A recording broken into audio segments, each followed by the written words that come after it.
So BlackRock's chairman, Larry Fink, in a letter to investors, recently said that the traditional 60-40 portfolio is over. Now we have to be thinking about a 50-30-20 portfolio with stocks, bonds, and private markets exposure. Are your wealth clients increasing their allocation to private markets these days? Yes, our clients are increasing their allocations, and we are effectively entering a new era of growth in private markets. We see key four themes that we're discussing with our clients here in Europe. The first one is, yes, increasing allocations to private markets, and that's across the board. Both institutional clients and wealth clients are increasing their allocations, and from that perspective, the industry is growing. Preqin data tells us that current AUM in the industry stands at 13 trillion as of today. We think this is going to 30 trillion by 2030, so we call it 30 by 30.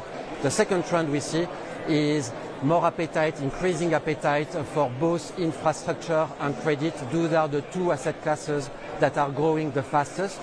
The third theme is coming from our clients, telling us they want to do more with fewer, so it's all about private markets in the context of the whole portfolio. And finally, the fourth theme we're discussing with clients is really the power of data. There's so much in there that I want to unpack.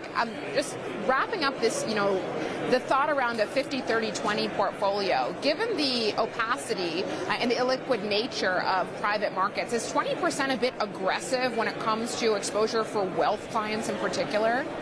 Yes, so we are moving from a world where clients historically built portfolios with the 60-40 traditional allocation to the new world, the new era of growth of 50-30-20. And this is very much driven by performance, the need for diversification, enhancement on the technology side, but also a regulatory framework here in Europe, which is becoming more and more supportive to provide access to private clients in the framework of the European Long-Term Investment Fund, for example, access to private markets to the mass affluent, the non-professional clients, people like you or me investing in private markets. How are your clients feeling about investing in European private markets right now versus the U.S.? There's a lot of talk about Europe being at an inflection point, a renaissance on the horizon for Europe. Is that what you're hearing from your clients?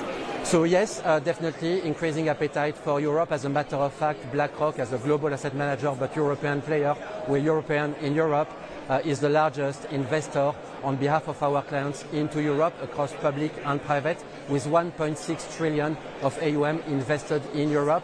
And when you look, for example, at private markets and infrastructure, we have about 40 billion of investment made on behalf of our clients into Europe. Definitely very strong opportunity set for us and our clients in Europe. When it comes to private equity in particular right now, the industry is under a huge amount of pressure to exit portfolio companies and also to deploy capital with a huge amount of dry powder still.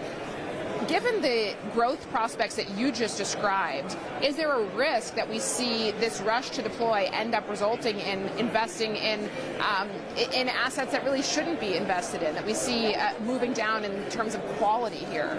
Yeah, looking back at my own business, which is private markets for wealth, what's absolutely critical, vital in fact, is to deliver institutional high-quality investments in the wealth segment. And not only that, but also deliver outstanding client experience. So the combination of institutional quality investments and the client experience are absolutely critical. And at BlackRock, when I look at private markets as a whole, we see about 10,000 deals in private markets per year. So we see a lot of bilateral transactions that come to us, directly to us.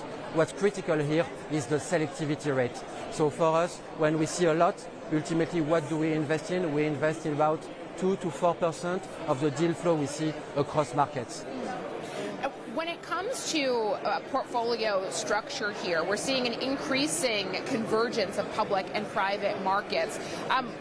What are our clients looking for in terms of the split these days, and how are they thinking about public versus private markets? Yeah, this goes back to the point of more with fewer.